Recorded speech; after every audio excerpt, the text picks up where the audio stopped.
Hey, what's going on, Who That Nation? It is yours truly, TJ Jones, the host of the State of the Saints podcast. And for a few minutes, I want to talk a little bit about the Superdome. I want to talk about the Superdome because the Superdome is in the news, and for some of you probably already know, but for those that don't, the Superdome is going to get a new name. The name Mercedes Benz is going to be gone. The New Orleans Saints had a 10-year partnership with the Superdome, and this was the first time, which I mean, I couldn't believe this, but the Mercedes Benz partnership with the Superdome was the only partnership that the Superdome has ever had. And the Superdome, as y'all know, is probably about 45, 46 years old or something like that.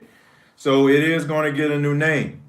And, me personally, I don't feel like the Superdome is not going to find a partner. I mean, the Mercedes Benz Superdome, or the Superdome rather, has been synonymous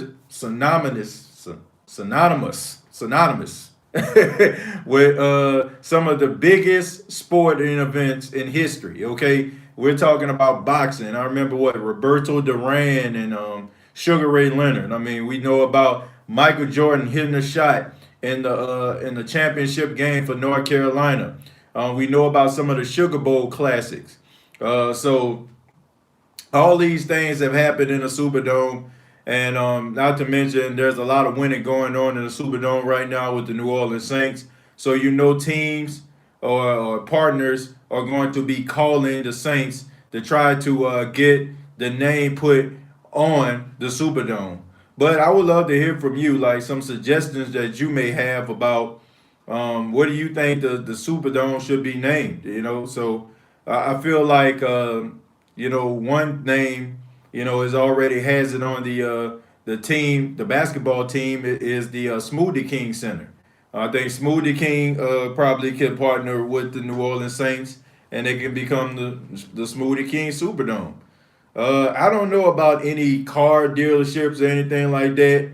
Mercedes Benz, they have a 27-year agreement with the Atlanta Falcons. So we all know that the Mercedes Benz Stadium out in Atlanta. So I don't see no reason why, uh, I don't see no reason why, the New Orleans Saints couldn't get Smoothie King or anything like that. So I think that might be a good idea. I mean, we're up here talking about, I see somebody, comment talking about they thought that was funny, but at the end of the day, it's not about, oh, it sounds good. It's the fact about is that particular partner going to give the team money? You think about all these other, domes and stadiums all around the country and around the world in the NFL. I think the Miami Dolphins, they changed the name of their stadium like every single year. They went from like Sun Life to Camping World to, so many other people that they partnered with.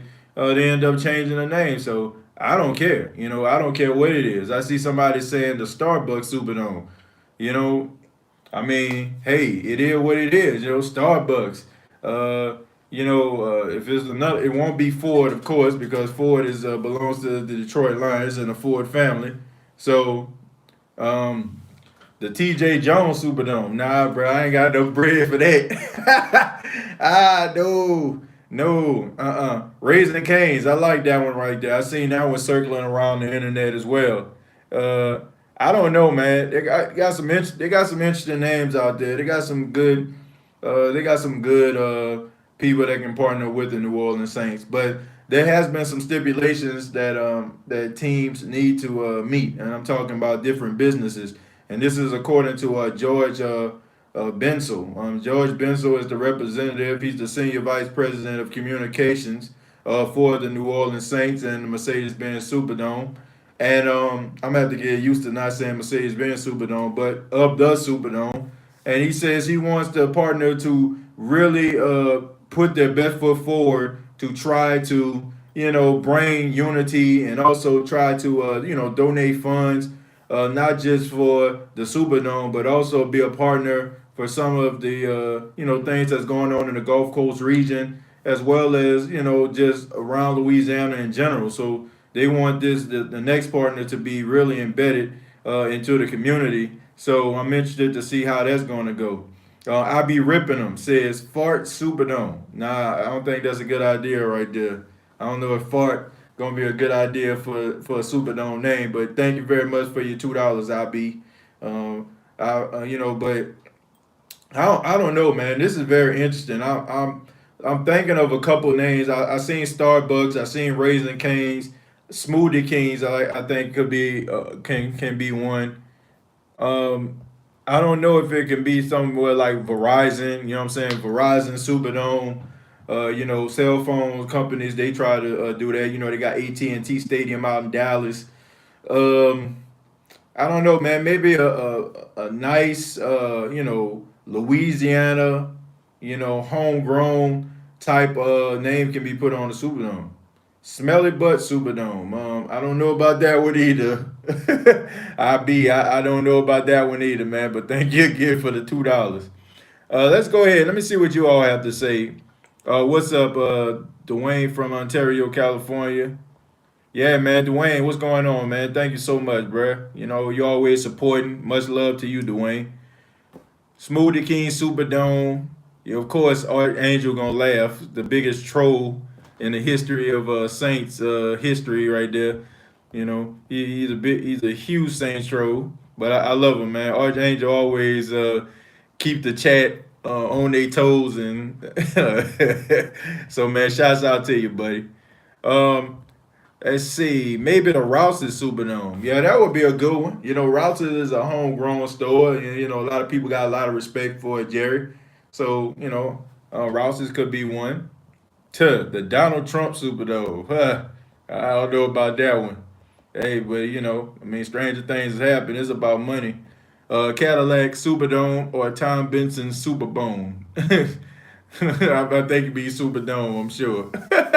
Who that nation, man? But yeah, buddy. Tom Benson Superdome. I don't know if they're gonna name that Tom Benson, man. To be honest with you, this is about not just legacy. This is about endorsements and money. Like these people want to get paid. They want to make that cheddar. So when you're dealing with a partner, you want them to be able to bring the bread. When you name it after Tom Benson, is basically you taking the name and money that you could have gotten from somebody that's trying to partner with you, and basically going into business for yourself. I think the partnership between the Superdome and Mercedes Benz was about 45, 50, even $60 million, allegedly. So I mean, Mercedes Benz brought it. What's up, TJ, the host of the State of the Saints podcast? Man, the Tesla Superdome. Yeah, I like that one right there. Yeah. The Bentley Superdome. Yeah, I like that. Something like that. I'm a capitalist at the end of the day. I think it's about the money. So I'm just looking at some businesses and thinking about some businesses. I think when you come up with a name, I think you have to think about will his partner be able to bring a substantial amount of money and also a substantial amount of credibility to the Superdome. So I like that Starbucks one. I don't know who put that, but that was a great idea.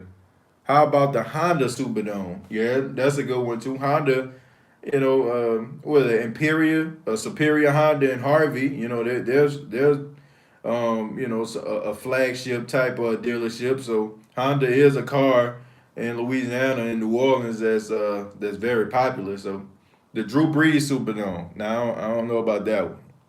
Let Drew Brees about to take a pay cut, which we know he won't do. You know what I'm saying? To get his name on the Superdome. Hey, but look, go ahead and give me your suggestions throughout this live stream or anything that you want to, name the Superdome. Feel free to put it down there. Dunkin' Donuts, that's a good one. That's a good one right there. Somebody said Tesla Cyberdome. Interesting.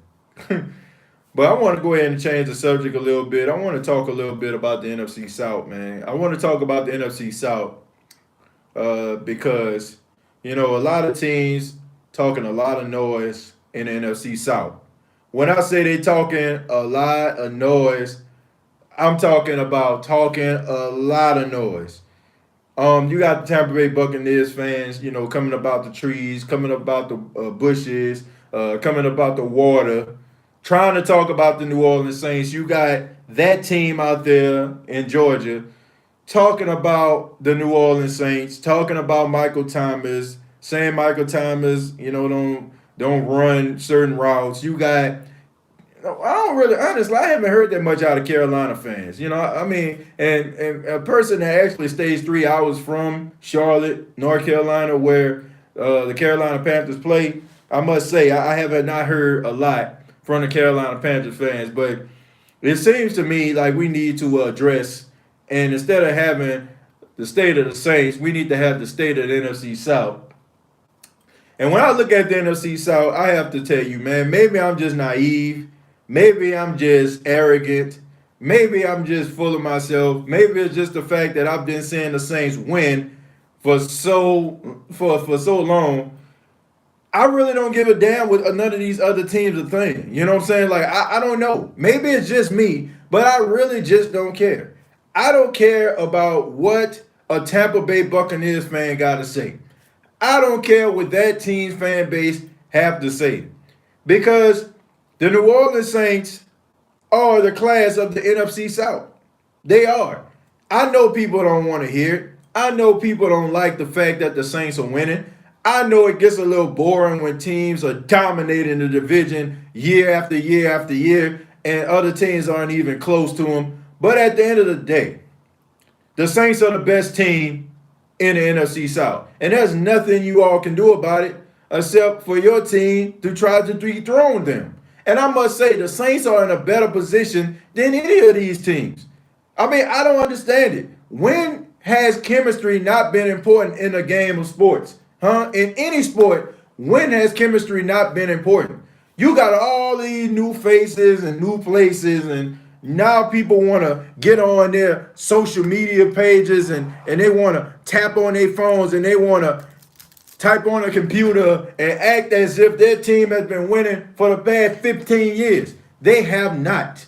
I look at the Tampa Bay Buccaneers, Tom Brady, O.J. Howard, I think Chris Godwin and Mike Evans, one of them, and Gronk was throwing in a park. They were throwing in a park. Well, congratulations to you, man. That's great. Now people want to send me videos and people want to send me pictures talking about y'all need to get ready. Yeah, not impressed at all, okay? Not impressed at all. The New Orleans Saints have something that these other teams do not have. And I even put that team into this bubble. They have chemistry. They have guys that have been with the team for X amount of years, at least 3 years.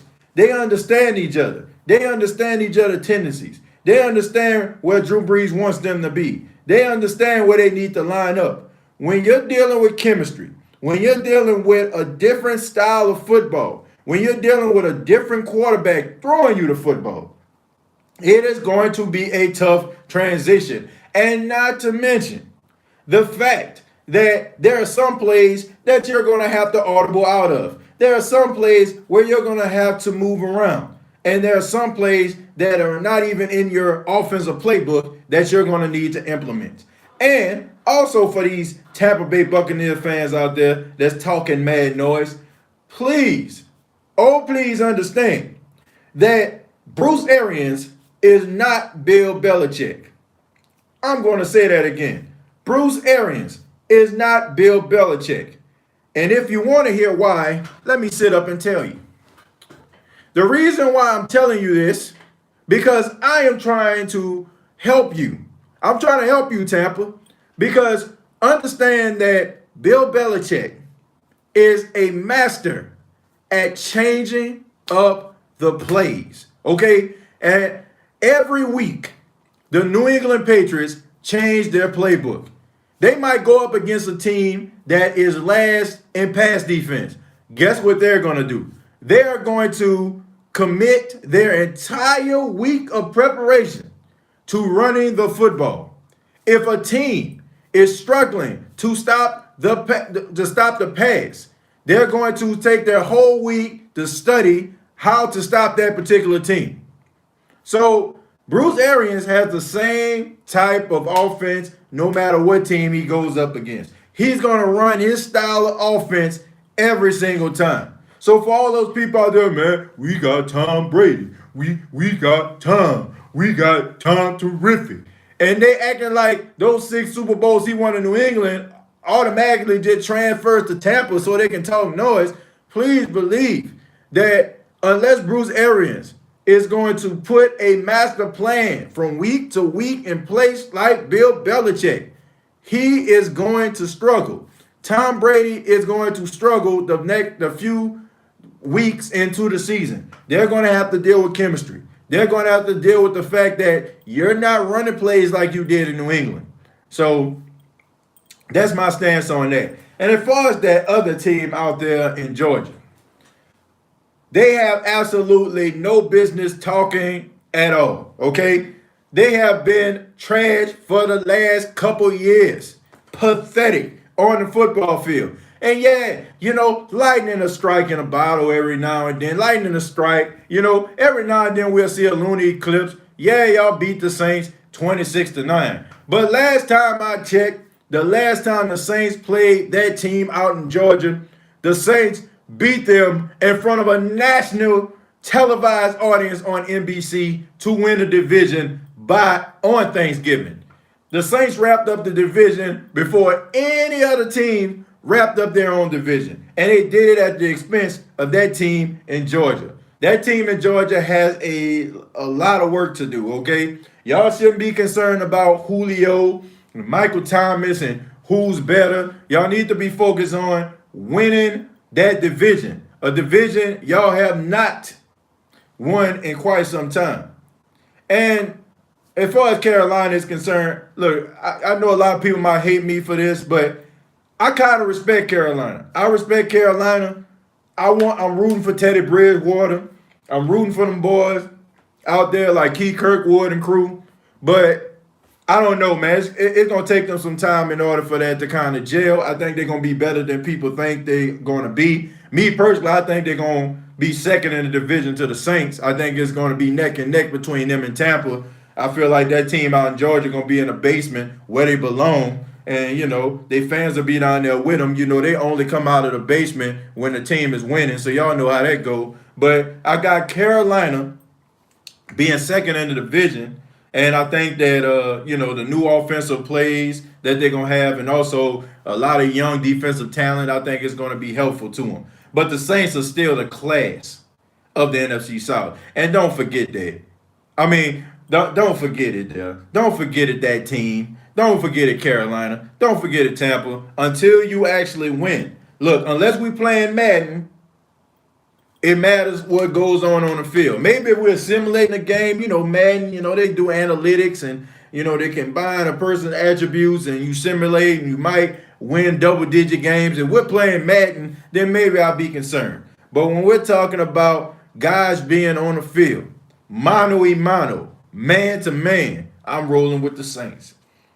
And the last topic that I want to bring up before I open up the floor, I want to talk a little bit about the video I made on last night. For those that don't know, I talked about Michael Thomas. And, I put the video out.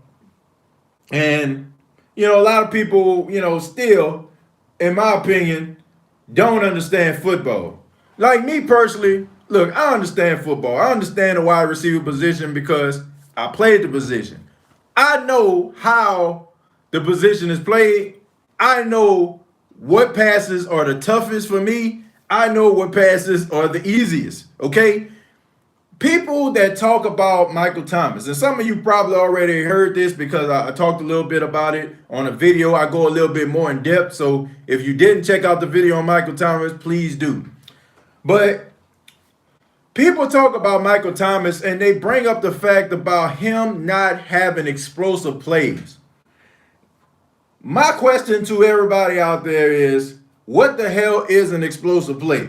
Okay? An explosive play to me is any play that actually means something. If it's 3rd and 2 and I catch a pass for 3 yards, was that play not explosive? If my team is in the 4th quarter and they're down by 3 and we're driving down the field, Is that play not explosive? What I'm saying is, people say that 3-yard plays aren't, you know what I'm saying, that's not impressive. It doesn't matter about being impressive. To me, a 5-yard play is more impressive than a 30-yard play.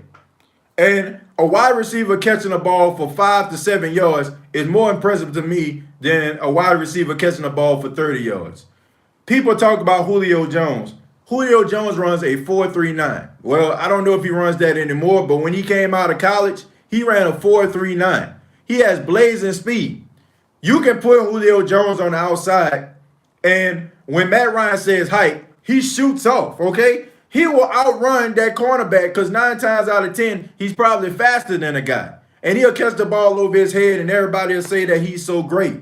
But let's go ahead and focus on a wide receiver that's not that fast. You have to account for the fact that Michael Thomas is not that fast.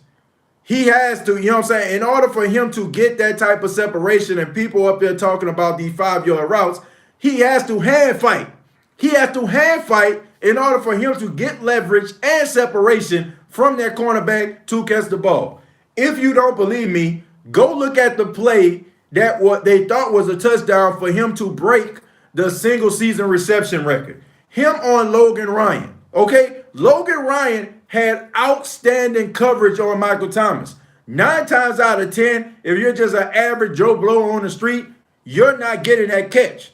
Michael Thomas had to hand fight his way to get that yard, probably around, I say he got about 2 yards or 3 yards of separation, caught the ball, stiff arm Logan Ryan on his way to the end zone. Okay, so to me, that's more impressive. That's more impressive than me blowing by a guy. So when people say stuff like, well, Michael Thomas is not that good, or he only run close immediate routes, that speaks to this man's greatness. Another thing is, once again, if a guy is great, let's look at Michael Jordan, right? Michael Jordan was so great, in my opinion, was because everybody in the building knew that Michael Jordan was going to put up the majority of the shots, okay? Coaches go into games knowing that they're going to have to stop Michael Jordan. They're going to have to stop him. If we stop Michael Jordan, then the whole team is going to fall. You cut off the head, the body will fall, okay? Michael Jordan goes out there, scores 45, 55, 65 points on teams that are just zeroed in and focused on him. I say that to say this. All the people that's talking about Michael Thomas getting 300 targets, Michael Thomas, he get the majority of targets because he's the only receiver. That speaks to the man's greatness. That tells you how great he is. Because everybody knows he's going to get the ball. So why wouldn't you try to double and triple coverage a guy that you know is going to get the majority of the catches? And yet the man still has over 80% of his targets caught. You probably can count on your hands when you seen Michael Thomas drop a pass. So for all those people out there dissing this man, talking about this man, comparing him to Julio Jones, which in my opinion, I feel like he passed over the last 2 years, is absolutely ridiculous. It's ridiculous. I mean, it is. I love Julio, man. Like, real talk. I love Julio Jones. I got a lot of respect for him. Julio is an incredible talent. But Julio Jones will get shut down in the game. And I feel like this. If people, he has Calvin Ridley. So Calvin Ridley is pretty good himself. So if Calvin Ridley could, get on fire, defense are going to roll, they're going to roll over to him, and Julio Jones is playing one-on-one. So my question is, what happened? Why are you not putting up 149 catches? And then on top of that, we have to look at the fact that the Saints went 13-3. The Atlanta Falcons went 7-9. Majority of the time, if you're watching that team's games, they're trying to get back into the game. So Matt Ryan is throwing the ball all over the place. So my question is, why isn't he getting 149 catches if Matt Ryan has to throw the ball all over the place to get back into the game? Because Michael Thomas is getting the ball within the game. Okay, so a lot of them stats from Julio coming in garbage time because the Atlanta Falcons are getting beat to sleep, and they got to throw their way back into the game. Thus, Julio put up those big numbers. I mean, I remember watching a Carolina Panthers game against that team, and they were going back and forth, and then Julio had about 200 yards, and I mean, but it was mostly in garbage time. It was the team trying to come back. So that's why I feel like Michael Thomas is good, man. It's not about, man, honestly, give me some guys who can take the top off the defense. Give me some guys that take the top off the defense that are in Canton right now. Give me some guys that are at blazing Olympic type speed that are in Canton right now. I'm telling you, the greatest receivers are not the fastest. They're the guys that can run crisp routes. Why do you think Larry Fitzgerald has been in the league so long? Larry Fitzgerald ran about a 4.52 coming out of Pittsburgh, but he can run all the routes. They put him on the inside. He's still in the league right now because he can run all the routes. Steve Smith Sr., he stayed in the league so long because he can run all the routes. That is what's going to keep you in the league. Y'all can keep on talking about explosive plays all day and night. Give me a guy that can run all the routes and he can play on my team, okay? I don't care about no streaks. You run streaks when you're going up against your homeboy playing Madden. You know what I'm saying? You can run streaks and 9 routes down the field all you want to. Give me a guy that can run an out. Give me a guy that can run a 10 and in. Give me a guy that can run a dig. Give me a guy that can run a wheel route. Give me a guy that can actually, give me a guy that can run a skinny post or quick slant. Those are the guys that I want. I don't care about any of that other stuff, okay? I really do not. If you can run a streak route, cool. Okay? If you can run a streak route, bruh, more power to you. But give me a guy that can run a route tree. Give me a guy that can run a route tree over a guy that, that just had blazing speed all day.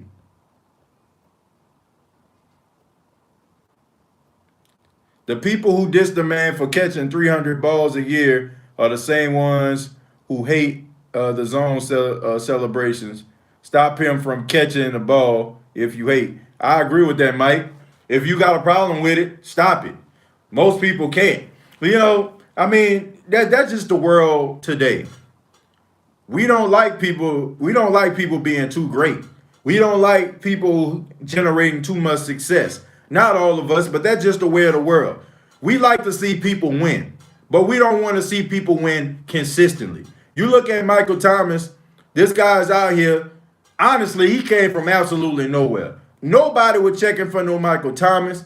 Even us in the Who Dat Nation, we was like, at most, man, we got ourselves the next Marcus Colston. Nobody really knew that much about Michael Thomas. He wasn't even the best wide receiver on his team at Ohio State. But all of a sudden, man, just worked hard year after year. Y'all remember, man, I remember Michael Thomas going up against the Denver Broncos. I know y'all remember that game, man. He fumbled like 3 times.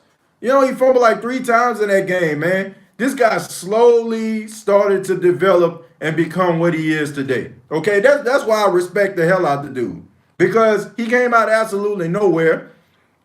The guy got the big contract, and he played better than he did before he even got it. That's why I respect the guy so much, because he worked hard, and he continues to work hard. So for all those people that go at him, it's just because of the simple fact that he's great. He's a great wide receiver. He's emerging to that great status. He's a really good wide receiver with really good hands. And the last time I checked, it may not be the sexiest way to play football. It might not be able to, get Skip Bayless and Shannon Sharp to talk about you every day. But at the end of the day, he is really, really good. He's really, really good. You look at somebody like Floyd Mayweather. No, we don't like Floyd Mayweather. He boring. When you watch his fights, he give you them little pillow punches, but guys can't hit him. Anybody that try to go at him, they can't touch him. And he get through those 12 rounds, he barely looked like anybody marked him up at all, and he ended up winning the fight in a landslide. May not like it, may not be the most popular thing in the world, but if you got a problem with it, try to stop it. I see some members of that team making their way. I see some of these members of that team trying to make their way to the page. Slant, like I said before, anybody that's referring to, Michael Thomas, like just this person is saying Slant Mike don't know football. And I don't expect you to. I don't expect you to understand the toughest of routes because you probably never played the game. So you wouldn't understand like why, why would he be having these type of issues? Like the fact of the matter is that you believe that a person that runs a 9 route is more impressive than a person that has to run a skinny post and get. Now think about this before. Look, I don't want any of these people out here to really be looking stupid. Okay, let's look at the rules. Let's look at the rules of football. The cornerback has 5 yards to jam you. They got 5 yards to jam you, right? So for all those people out there that saying, "Oh, you only can run 5 yards," you're giving a cornerback 5 yards. So in order for him to catch the ball, he has to hand fight, or he has to get some level of separation from it. It's harder to get separation on a 5-yard catch than it is on a 30-yard catch, especially if you're faster than the cornerback. So that makes absolutely no sense, and that's absolutely ridiculous. But I wouldn't expect that from a member of that team. You only come out when it's relevant. You all are not real fans. I mean, most of the time when y'all come out is probably because y'all got to win or something like that. I promise you, I am not telling no lies. I do a show called the NFC South versus the NFL with my guys Mike Ricks, DJ Hopkins. DJ is a Tampa Bay Buccaneers fan. Mike is a Carolina Panthers fan. We are going into the second year of this show.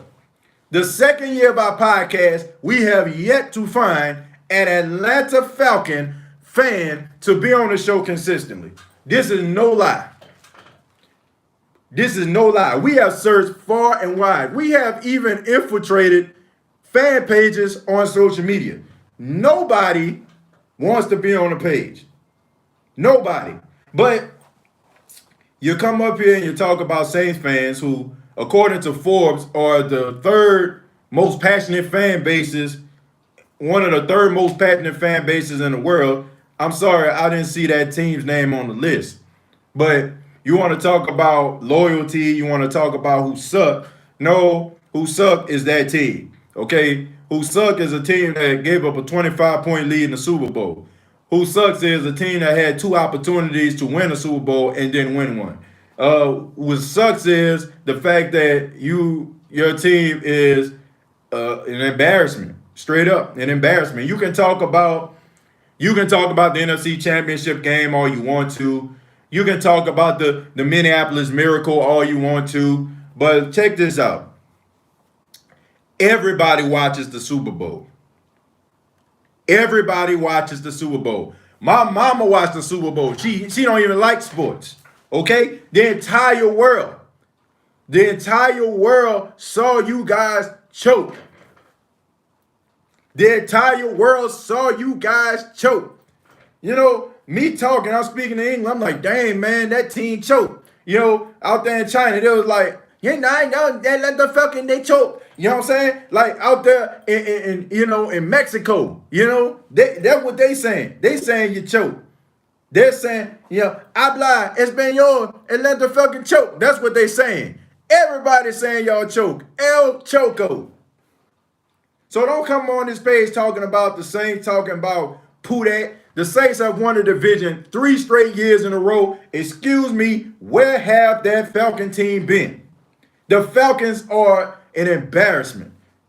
The Saints have been whooping up on the Falcons. Think about this. Now, before Drew Brees, Sean Payton came, y'all had a huge lead. I'm talking about overall head-to-head. Because of them, they basically narrowed the gap. And over the next 4 to 5 years, what do y'all think going to happen? Y'all won't be able to say that anymore now, would you? If the Saints end up winning at least 2 of the next 3 years over y'all, you know what I'm saying? Or they split over the next 4 to 5 years, y'all won't have absolutely nothing else to back up when you talk about the Saints. Y'all won't have that overall record anymore. Y'all won't have that same overall record anymore. You won't. Y'all won't have none of that to talk about anymore. So what y'all going to talk about then? What are you going to talk about then? That's all I got to say. What are you going to talk about then? Absolutely nothing. You can't talk about Super Bowls because you ain't got none. Okay? And you should be the last team talking about somebody choking. Y'all should be the last. Do they not understand this is the Super Bowl? Do they not understand you are a professional football team who gave up a 25-point lead in the Super Bowl? There is no bigger game in the history of American sports than the Super Bowl. I'm going to say that again because I think some of these people that are members of that team are in denial. There is no bigger game than the Super Bowl. Until you win a Super Bowl, sit down. Until you redeem yourself in a Super Bowl, sit down. You can talk about the regular season all you want to, but it really does not matter because you blew a 25-point lead in a Super Bowl. And I just seen somebody say, well, 4 years ago, but you haven't been back since. You barely even made it to the playoffs. You have not won a division. Do you not understand that? Do you not understand that you guys are basement dwellers? Do you understand that the national media believes that your quarterbacks suck? Do you understand that? Nobody talks about Matt Ryan having no gold jacket anywhere. The only way Matt Ryan gets a gold jacket if he joins a quartet or he goes to the Men's Warehouse. Nobody is checking for no Matt Ryan. Julio, he a beast. But besides that, who in the world is the NFL talking about or fears on that team? Please tell me, who in the NFL fears Matt Ryan? Who fears your secondary? Who fears any offensive player on that team for the exception of Julio Jones? And I ain't talking Todd Gurley because he's been damaged goods for the past 2 years. But they want to come and infiltrate Saints pages. I don't get it. I can even understand Tampa. At least Tampa won a Super Bowl. At least Tampa had a defense. Calvin Ridley, man, please. People put APBs out for this dude. Dude not a beast. Stop it. Tampa, at least they had an elite defense in a Super Bowl. I can understand that. But that team, bro, please. Y'all not winning nothing. They're not winning nothing. I don't understand it. Like, am I in the Twilight Zone? Like, am I in the Twilight Zone or something? Like, are we in an alternate universe where that team actually won a Super Bowl for them to be talking noise? I mean, I just don't get it. I just don't get it. Like, what in the world is going on here? I mean, I see I'm on the page, but I'm wondering, like, what in the world is going on? I swear, like, it's like they won multiple Super Bowls or something. Or they was in the playoffs over the past couple of years. You're basically sitting at home with bated breath, with your eyes close to the TV like this, hoping that the Saints screw up so you can type on your phone or type on your computer and say, man, they suck. But you've been at the house since September. What is going on here, man? Like, seriously, what is going on?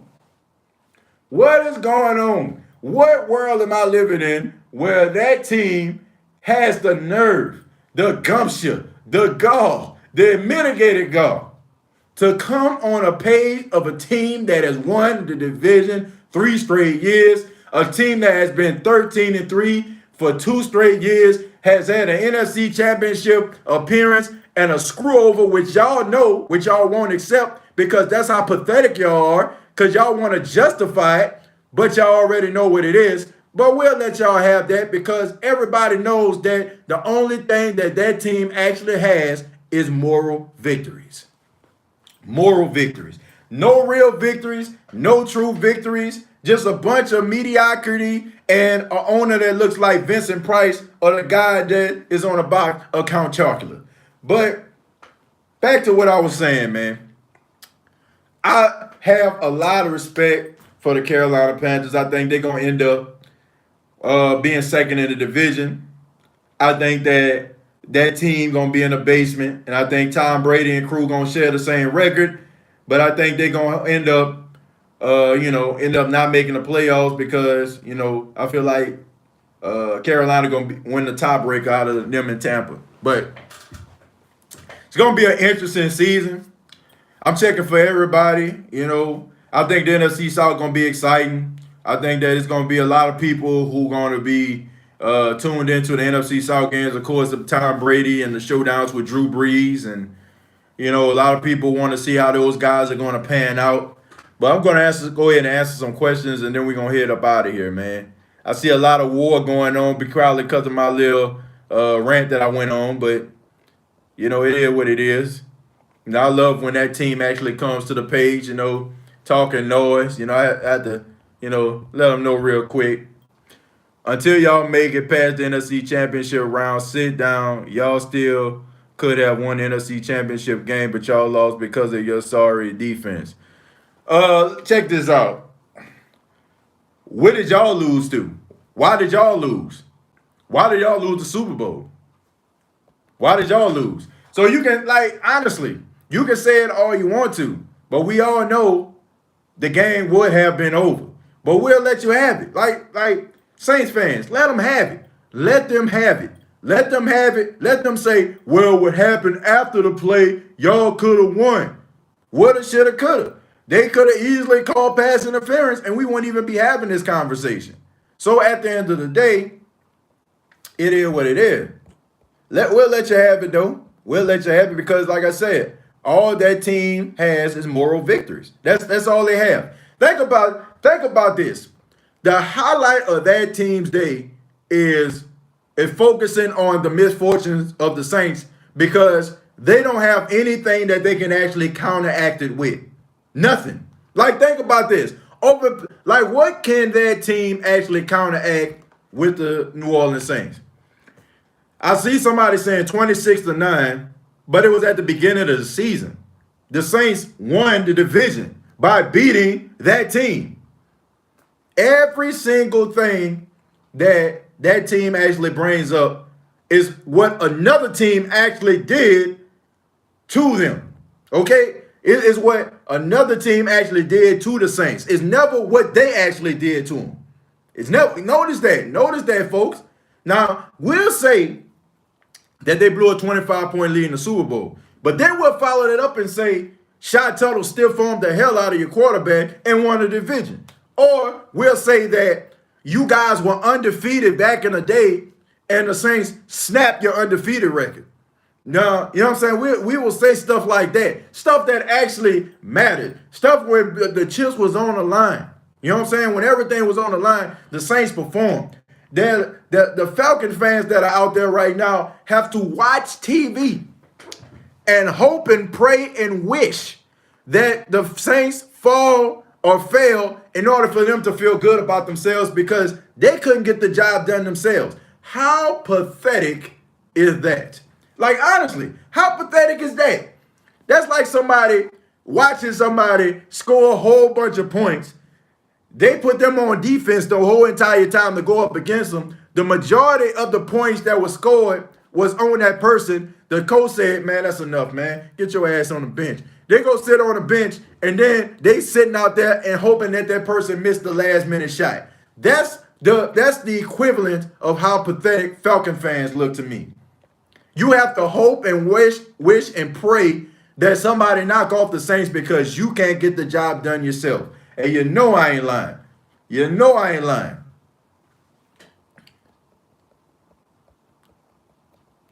Falcons love bringing up the Vikings. True loser told. Like I said, Mike, they have to bring up other teams.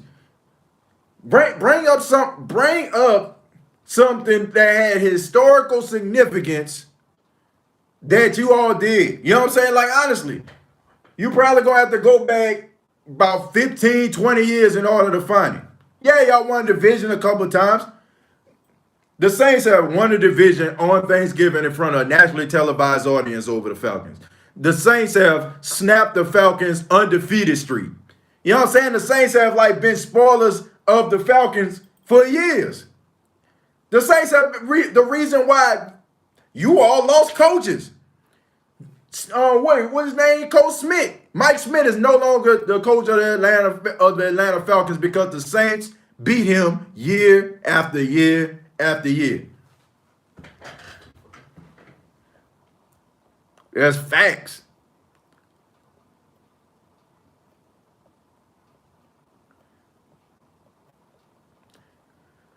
How about when Marshawn Lynch stiff-armed y'all defense, TJ? You won't speak on that, though. Did the Falcons do it? Did the Falcons do it? Dude just say y'all only living in the past. This happened last year. The Saints the Saints won the division last year over the Falcons. We have not had any football since. So how are we living in the past? The Saints beat y'all. This dude up here talking about the Seahawks. And talking about the Vikings. What did the Falcons do to the Saints? That is what I want to know. What has the Falcons done to the Saints? The Saints have made the Falcons' lives miserable for over 15 years. Drew Brees has destroyed the Falcons for several years. The Saints has made you all fire coaches. Okay? The Saints made you all change up your entire defense. Come on, man. Come on, man. Swept y'all in 2016. And then the Saints turned around and beat you all 3 straight from December 2017 and swept you in 2018. When you all beat the Saints 26-9, that was the first time the Falcons beat the Saints in 3 tries. But I appreciate your enthusiasm, my friend. The Falcons own the all-time record against the Saints. It's only 3 games. See, like this, pathetic. Pathetic. Pathetic. We own the overall record. Pathetic. Pathetic.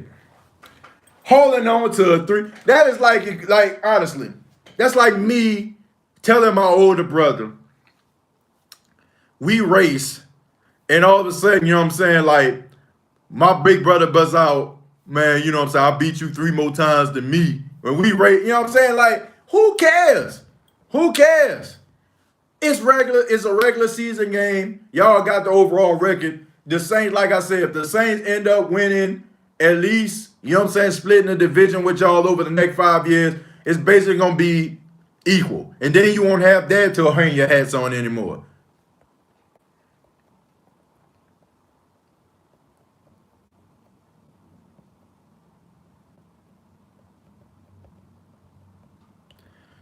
The Falcon fans are the most pathetic fans in the NFL. What fans? What fans?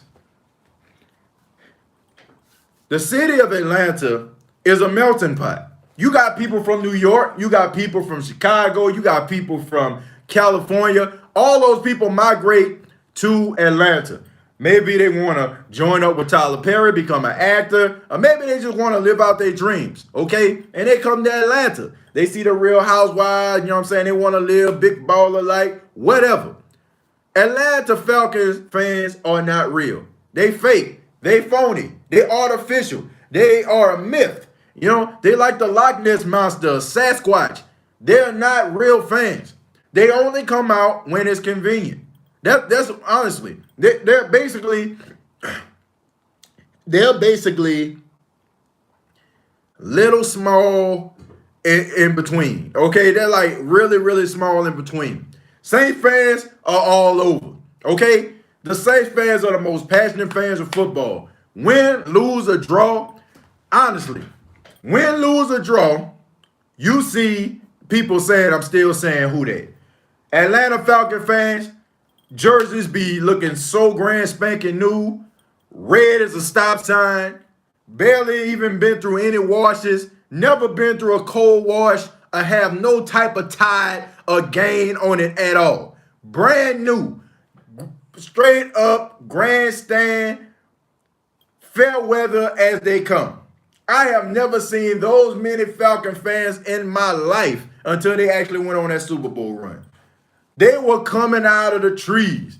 Vic jerseys, Matt Ryan jerseys, Roddy White jerseys. Them boys, jerseys were looking brand new as hell. That's the only time you see them. That is the only time you see them. When they winning. That's the only time you hear them talking. That's the only time when you actually see anything about them is when they're winning.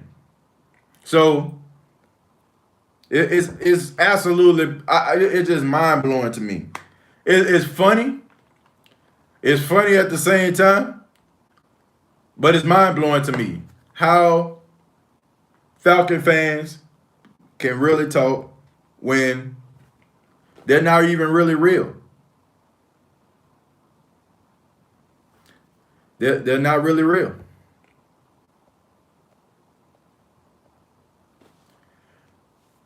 I'm trying to see. I'm thinking. I've been alive going on 34 years. I have never seen a diehard Atlanta Falcon fan. I'm wondering. Like, I have never seen a diehard Atlanta Falcon fan in my life. Ever. I've never seen a diehard Falcon fan. I've seen a diehard fan of every fan base. I have never seen a diehard Falcon fan. But it is what it is. Thank y'all very much for checking out the live stream. We went in a whole different direction than I wanted to.